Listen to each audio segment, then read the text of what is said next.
Good morning, friends. I hope you're all doing well. I am feeling a little bit groggy this morning and in desperate need of my morning cup of green tea to kind of wake me up. I didn't have the best sleep last night, actually. Nothing terrible, just one of those nights where it just feels like a very light sleep. Anyway, I'm drinking. Sorry, I'm still waking up. I'm drinking a gunpowder green tea that I got from Dunfermline from the Wee Tea Company, and I'm really enjoying it. It's really grown on me. I think when I first got it, the weather was still really hot and I was in the mood for more of a lighter green tea, and this one is a little bit heavier and it's just a bit cozier, so I've been really enjoying it. Also, I featured this mug in my last video and I had a few questions about it. So it's an Emma Bridgewater mug called Fireworks in the Village, and my dear friend Ashley got it for me maybe about 2 Christmases ago, I think. And I'm a huge fan of Emma Bridgewater mugs. I just think that they are really lovely to drink from, really lovely to hold, and the patterns are beautiful. However, I have stopped buying them because 2 of my mugs clinked against something when I was washing them in the sink. I didn't even think it was a massive clink, but when I picked both of them up at separate times, one of them, the handle had clean fallen off, and then the other one had a giant chip out of it, just where I drink from. So one has become a pencil and pen holder and the other one has become a plant pot holder. So yeah, as much as I really like them, I've stopped buying them unless I see them in a charity shop, which is rare, but I have found one. I'll just show you very quickly, because my favourite part about this mug is these little foxes that are just watching the fireworks.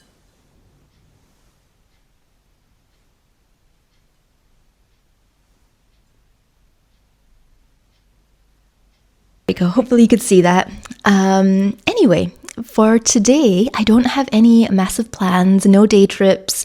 I'm not meeting up with anyone, but I've been really in the mood because I just recently got back from Fife. I've been really in the mood. I've been seeing some videos online about autumn resets, and it's a little bit like a spring clean, but for autumn. And there are just a few things about the house that I would like to get done.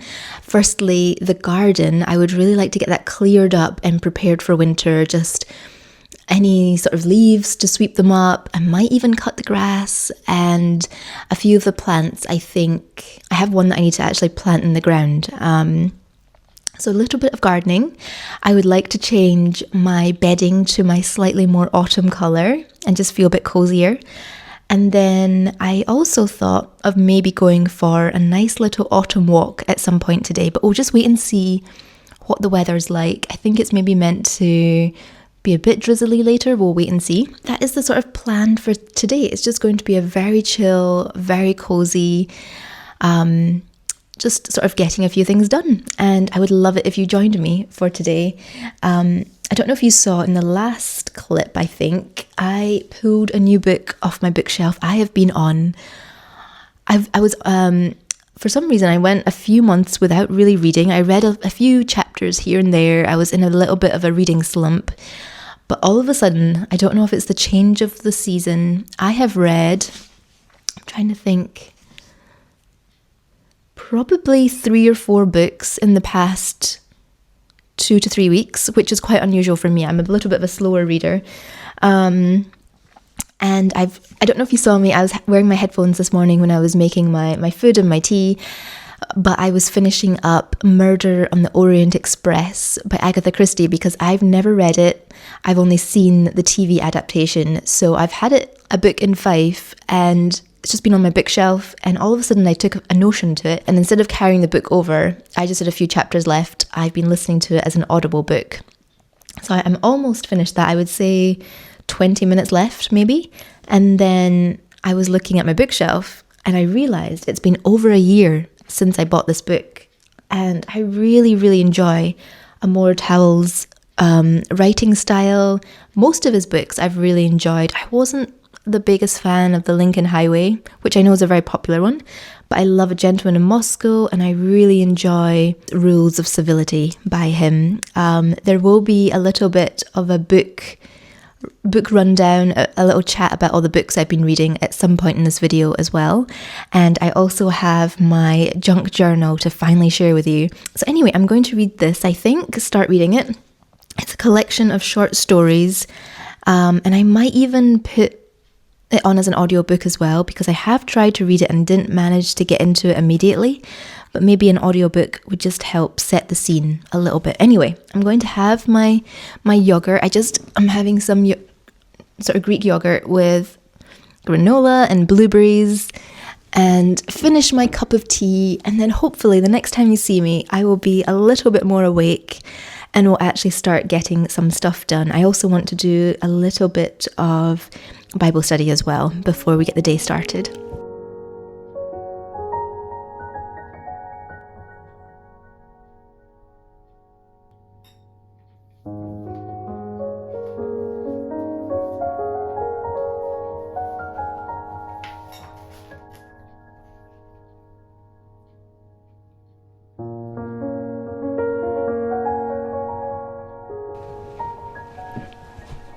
So the sun's made an appearance, which is lovely. I'm going to strip the bed, and then I don't know if anyone else watches Cecilia, would highly recommend her videos. So cozy, especially for autumn winter time. She lives on Svalbard with her partner Christopher and their dog Grim, and their videos are just really lovely, just beautiful. And I'll link it somewhere in the description, and put her channel name somewhere in the video. But she also likes to air her duvet outside. Now, it's not something that you can always do in Scotland because it's very damp, but I think today with the sun out, I think it might be quite nice. I hope that you can hear me over all of this. I thought it might be quite nice to pop my duvet out for a little while this is being washed, just to freshen it, air it off. So I think that's what I'm going to do now.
Okay, so the sun has disappeared, and I don't think it's meant to rain today, but there is a slight chance of it according to the forecast.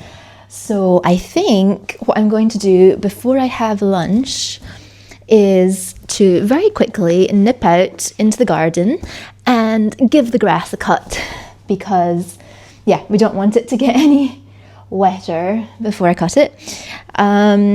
And then I'm going to bring my washing in first, actually. Can never remember how this is meant to go. Yeah, there we go. There we go. And then it had also been my plan to nip out and get a few supplies to make soup for lunch, because I thought that, we're in that cozy season and it's soup season, and I remembered that I have this book, big soup book with over 200 recipes, and it's divided into seasons, but generally I only really open it in autumn. I should really try it in other months. and it's just filled with lots of different recipes, which is divided also really helpfully into like vegetarian ones, and also different meats like beef and pork, so that's really handy. And what's really fun is I always forget, well, last year I think I discovered that Monty Don is the first recipe in the autumn section. He's got a little pumpkin soup recipe here, and I enjoy watching him on the Gardener's World every week, or some weeks.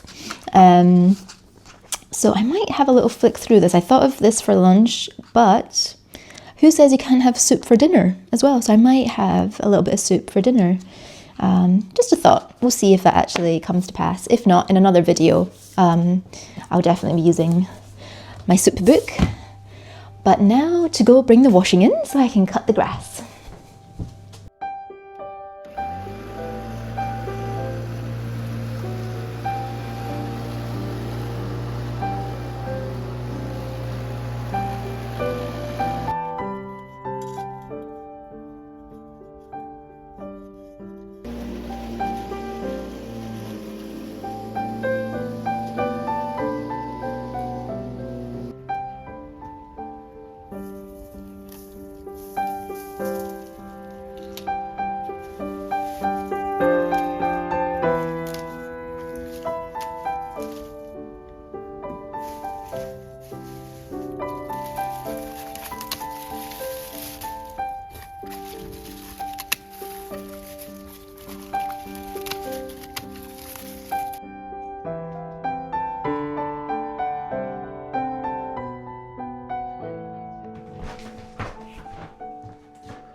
So that's me back in. I am just having a toasty for lunch actually, a cheese toasty, because I planned maybe just having like a tuna sandwich, but when I was taking all the garden cuttings and everything out to the rubbish, I smelled somebody's lunch and it just made me really want a cheese toasty. So that's what we're having. I spent quite a bit longer out in the garden than I had initially planned actually. I thought I would just cut the grass and then hurry back in for lunch, but I thought since I was out there and it was starting to sort of spit a little bit drizzle, I thought I would very quickly just tidy up the rest of the garden, a very quick one anyway. I don't know if you noticed, I don't know if I filmed it, but there were these beautiful nasturtiums and they were doing so well. They were kind of overcrowding some of my other plants, meaning that they were like shrinking away. So I thought I would cut that back and actually, sorry, toasty machine in the background, toasty maker. My plan was to cut the nasturtiums back anyway, but they had so much black fly all over them, like so much. I don't know what kind of, they're like tiny little black insects, completely like infested the nasturtiums. So I ended up just pulling them all out, unfortunately. It didn't really look like that had gone to the other plants, thankfully. So unfortunately, the nasturtiums had to completely go. Otherwise, yeah, I just didn't really want that. I didn't know how to take them all off either. So it's looking a little bit kind of bare out there, a little barer than I anticipated, but I think it's nice actually just to have it a little bit cut back in preparation for winter. I'll probably have to go back out again and do it at some point in the next few weeks, but that will do for the moment. I'm happy with the outside, and then after lunch we're going to tackle the inside. Just a general hoover, make the bed, maybe have a little rearrange of the living room. I think I probably shouldn't. I really like how the layout is. I just sometimes get bored and want to mix it up, but I'll probably end up regretting it. And then maybe a little walk. I am so ready for this. I'm starving, and it looks so good. It also doesn't look like very much, but this bread is very filling, so I think it'll be fine. And then as for my drink, I spotted some fresh mint when I was out in the garden and decided to pick it. And I've just done hot water with mint.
I've just finished making the bed and it's a little bit later in the afternoon than I planned to go for a walk, but I would still really like to go. It's a little bit fairer now, I don't think it's raining, and I thought it would be really nice to go along maybe part of the Water of Leith walkway down to the shore. It's a little bit of a detour, but a very scenic one, hopefully. Often there's quite a lot of swans and ducks, and I've seen a few stories and everything on Instagram, and it's looking really lovely. So I thought that might be quite a nice place for a walk, and then I might do a little bit of food shopping at the end of it.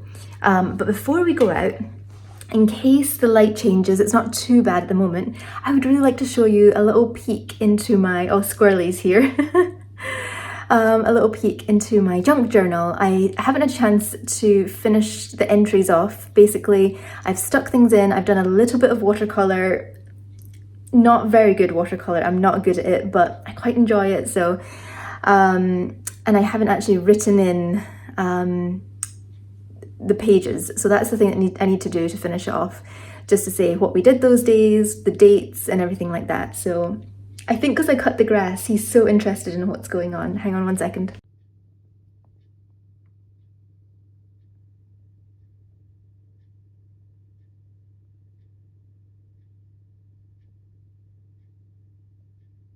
So here's my junk journal.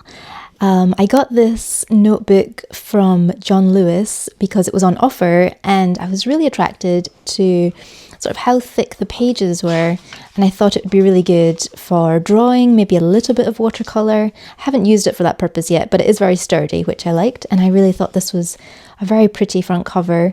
It's by the Royal Horticultural Society, and shall we have a little look? So the first page, as you'll see, I mentioned I haven't done any of the descriptions or any of the writing, so it's a little bit blank, but this was from a time that my mum visited for 3 days, and on the first day we went to Topping's bookshop. I had a little job that we needed to film, so she helped me with that.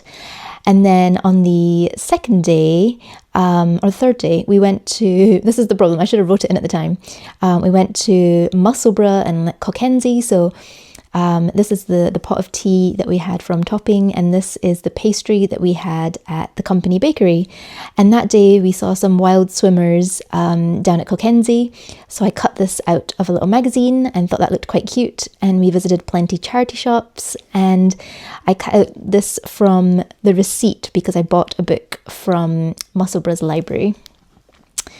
And then the next page is all about our trip to Dunblane and Bridge of Allen. I have these wonderful postcards that I got from Another Tilly Tea Room. There's Andy Murray's gold post box. And I also got this postcard at the same time.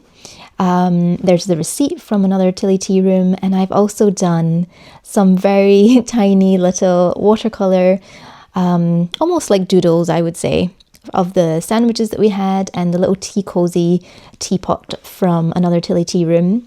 And I didn't really have too much from Bridge of Allen, so I cut out the logo from the receipt from the Strathcarron Hospice where I got my Jenner's two-piece, and these are just a few pictures that I cut out of a leaflet. This is the Leighton Library in Dunblane, and that is Dunblane Cathedral. And this is a little stamp that I got from Dunblane's museum. So I just, again, need to fill all of this in.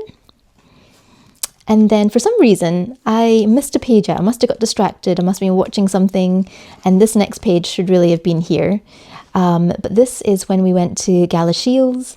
And I cut this out from the Vintage Bosoms paper bag. We also went to Old Gala House. So I picked up these little things. This was also cut out of a leaflet from Old Gala House. And this little marmalade sandwich piece of paper came with my Paddington Bear from the Borders Pet Rescue Galashiels. And I had some dried pansies, or are they called violas? I'm actually not sure, which I thought I would just include because it reminded me of the Old Gala House's garden. And then this is from Dunfermline, and I kept this from Prost Coffee. I thought it was just such a cute little logo. This is another little receipt from the antique shop that I picked up, you'll see them in a bit, some vintage postcards, another shop that I visited, and I cut out this from a brochure that I got in Abbott House and just cut out some little landmarks of Dunfermline. So again, need to fill all of this in. This is from when I went away with Claire's family. This was day one. I'm not very happy with these watercolours, but yeah, I know what they're meant to look like. So at least that's the point of the junk journal. And I just cut out a scrap of a map, and we stopped at the Blair Drummond Smithy on the way and also passed through Callendar. Then these are the postcards I was telling you about that I got from Dunfermline. And this is another little watercolour. A little bit happier with this one. I understand it's still not good. A little, what they called, business card from the Glenlyon Tea Room. And I picked up this lovely postcard of Glenlyon itself from the same tea room. And lastly, just the last little page, the last day we were there, we went to Cullen, and this is just another picture from the area. We passed through Loch Earn, so that felt really special to find that. So yeah, I have a little bit of work to do to fill in some of the info, but I'm a bit of a perfectionist, and the thought of writing on it and be messing it up is putting me off a little bit, so I might write it in pencil, I think, then I can rub it out. But anyway, that's my junk journal currently. Okay, now that I've showed you that, I can get ready and let's go for a walk.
I stood there for way too long watching the ducks. There was actually quite a lot of this one particular type of duck that I didn't recognise, so I'm going to go home and look it up. I think there was a moorhen there, and your your sort of regular duck. But yeah, I'll go home and I'll put the names of ducks on the screen.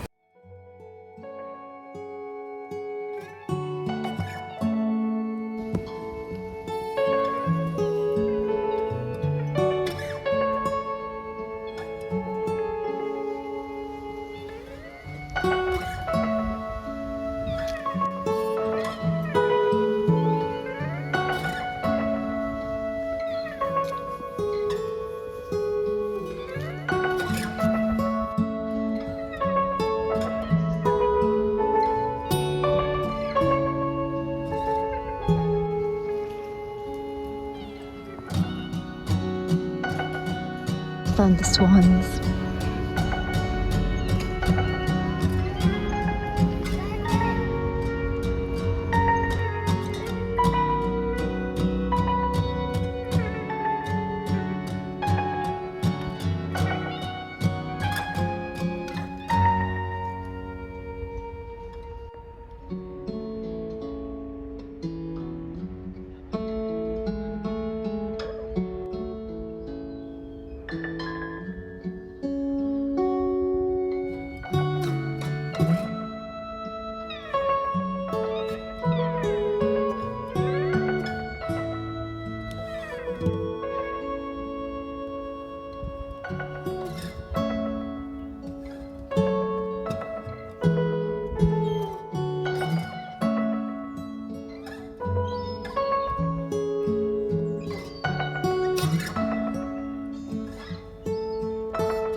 Bit of a change of plan for dinner. I had intended to make a butternut squash, chickpea orzo soup. So I do have the ingredients for that.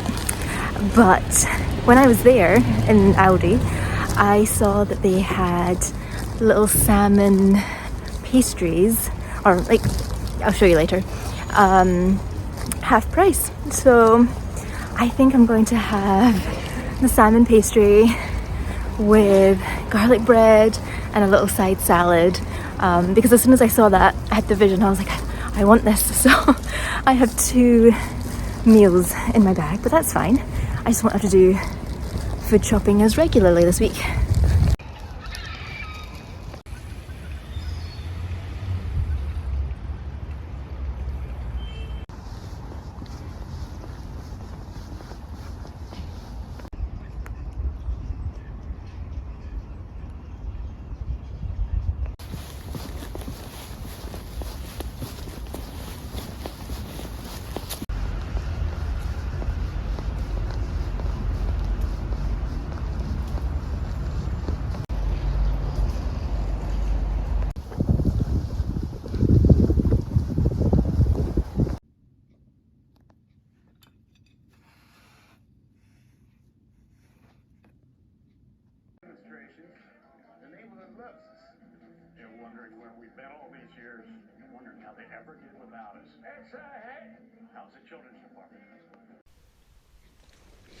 Okay, hopefully you can see me. It is quite a bit later in the evening now. As you can tell, it's dark outside.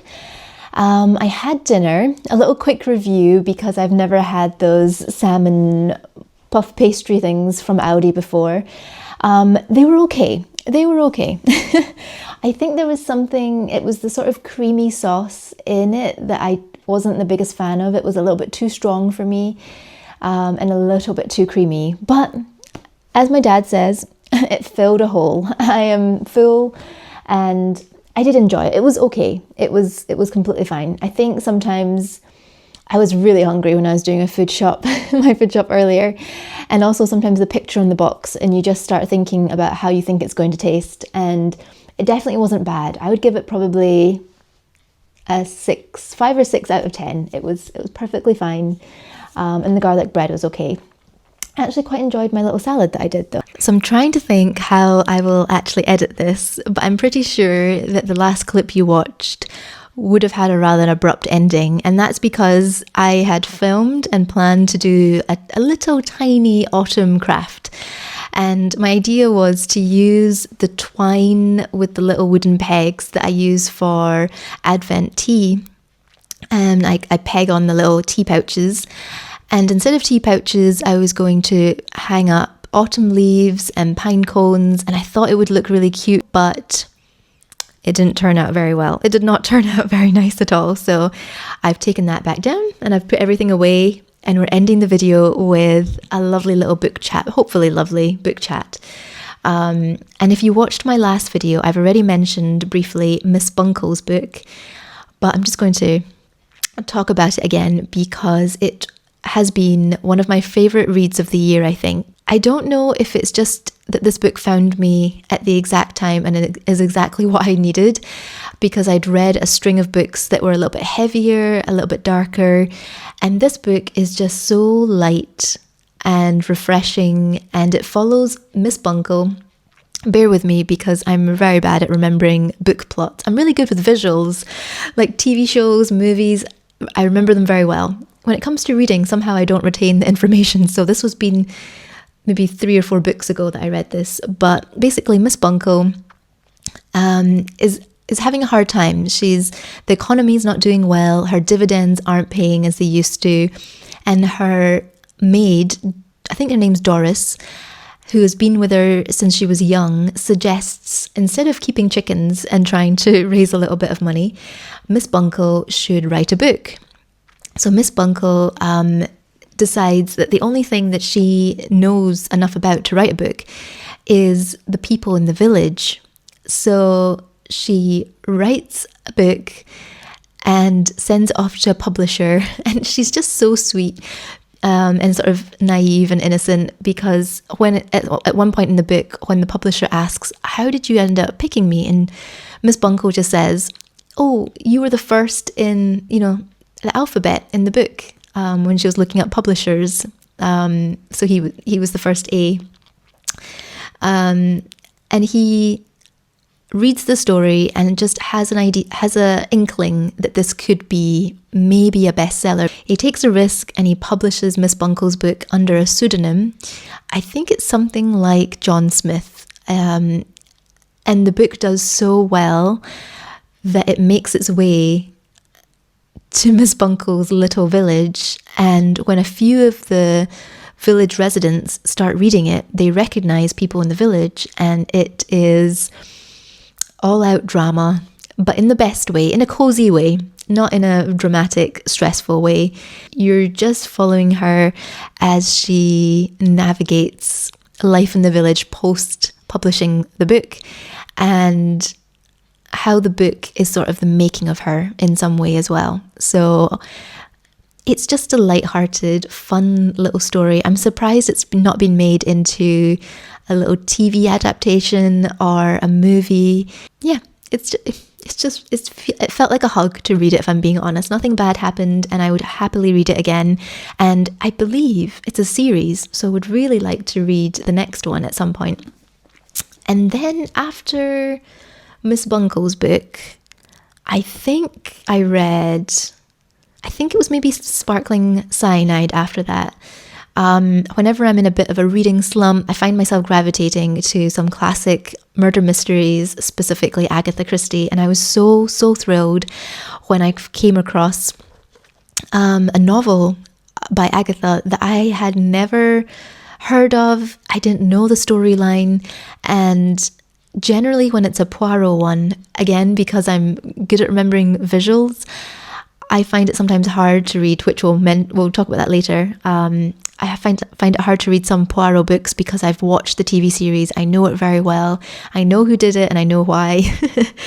So exciting to find. It felt like hearing the news that Agatha was publishing a new book. I know, impossible, sadly, but it's kind of an interesting one too, because Agatha, I believe, wrote a short story called The Yellow Iris, which is a Poirot mystery. And she enjoyed it so much that she decided to elaborate on that and make it into a full-blown novel and call it Sparkling Cyanide. And it doesn't include Poirot. It's actually part of the Superintendent Battle, I think, series. He's got a few books where he appears. And I'm going to have a hard time explaining it because I also watched the Poirot TV show once I finished it. So the two stories are so similar, just with different names and a different ending, that I get them a little bit confused now. But basically, a tragedy happens in the past where they're celebrating someone's birthday, and the woman's birthday it is doesn't make it. Unfortunately, she passes away because of the drink. Everyone just assumed that she did it to herself because she was very sad and various different things. So it was ruled as she did it to herself. However, her husband then gets letters saying that's not the case and that this was premeditated and someone else did the poisoning.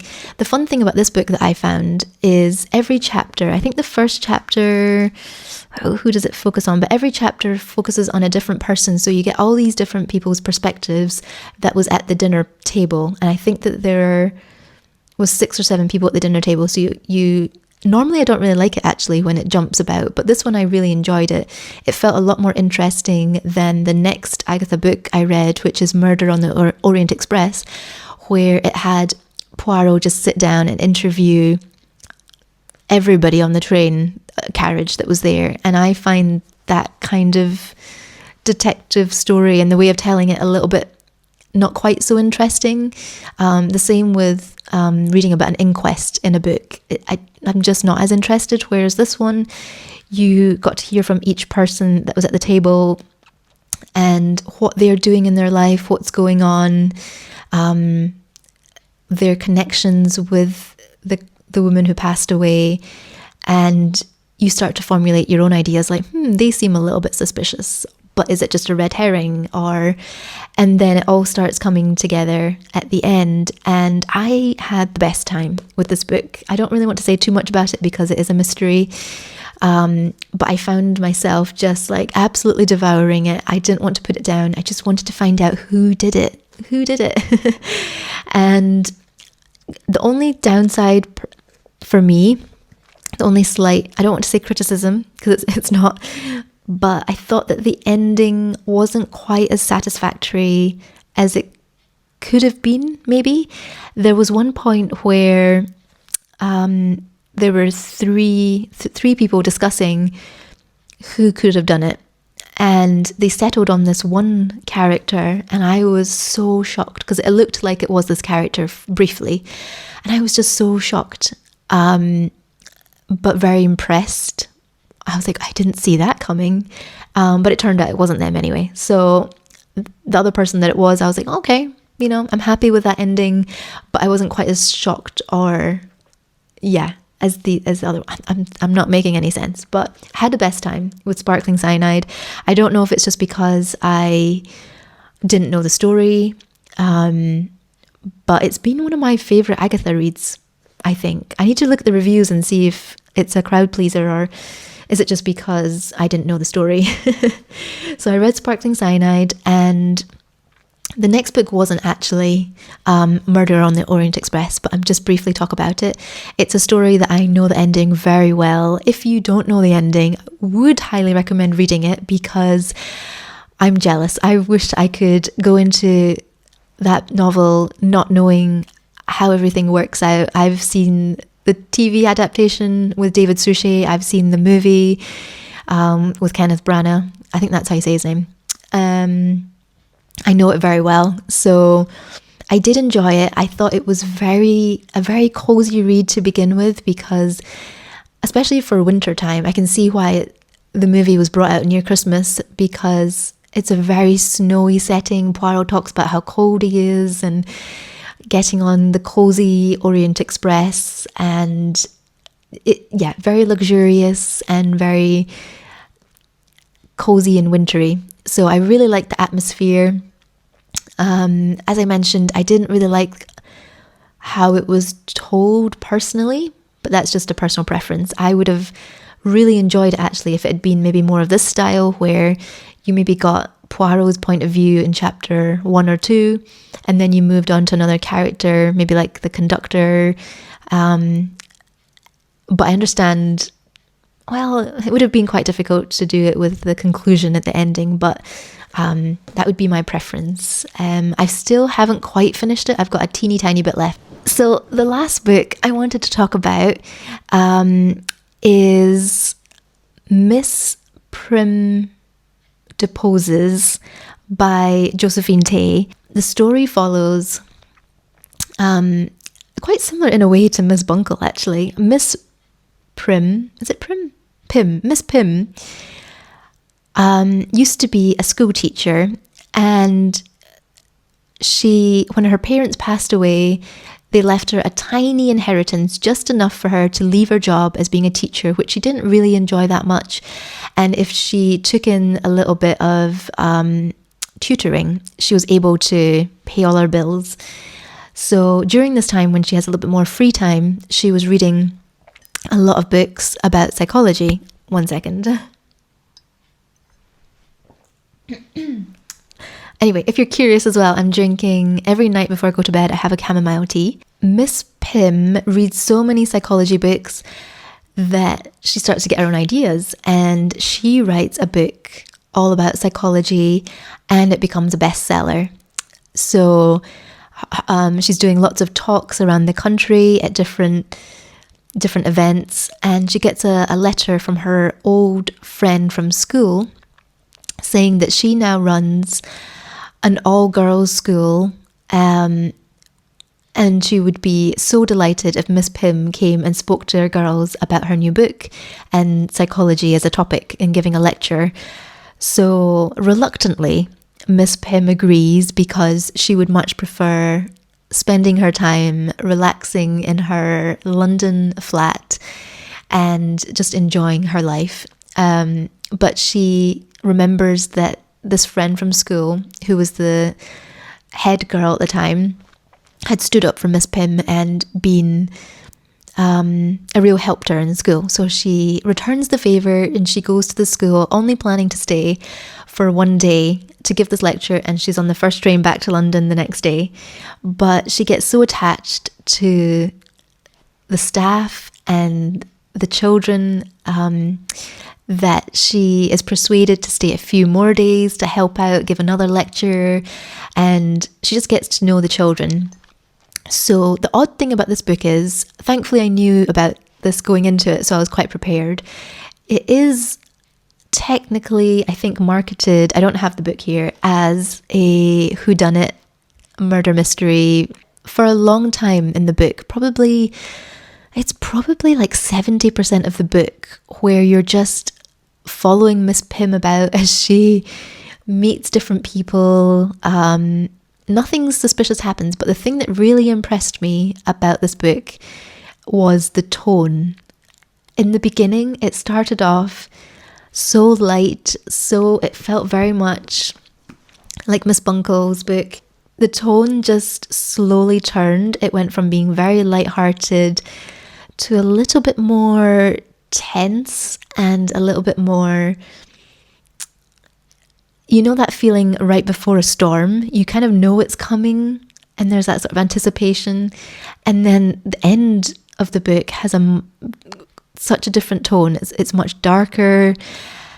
And yeah, I actually couldn't see where the accident or anything was going to happen. It really surprised me.